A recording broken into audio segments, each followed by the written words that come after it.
Sa sport, humuhusay at tumataas ang kumpiyansa. Sumusunod sila sa yapak ng ating mga kampyon at world-class na athlete tulad ni Senator Manny Pacquiao, ni Heidelin Diaz, ni Caloy Yulo, Ira Villegas, Nesty Petesio, EJ Obiena, Alex Ayala, ang Paralympian natin na sina Gerald Mangliwan, Sandy Asusano, Angel May Otto at Ernie Gawilan. Sama na rin natin yung bago nating kampyon, si PNP Chief Ernie Toran.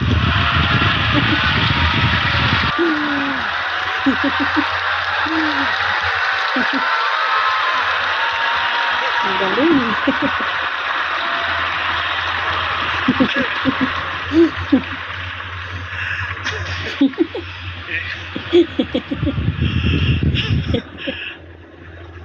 Gulat si Chief PNP. At siyempre, pati pa ang ating kampyon sa Asian Winter Games, Philippine Men's Curling Team.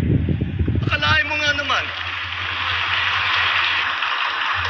walang winter dito sa Pilipinas. Napatunayan pa rin natin na kaya natin maging kampyon sa Winter Games.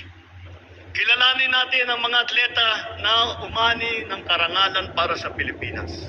Hindi lamang sila nakapaghatid ng kasiyahan sa buong sambayanan, pinalakas pa nila ang ating pagmamahal sa bayan at lalo pang pinatingkad ang dangal ng bawat Pilipino.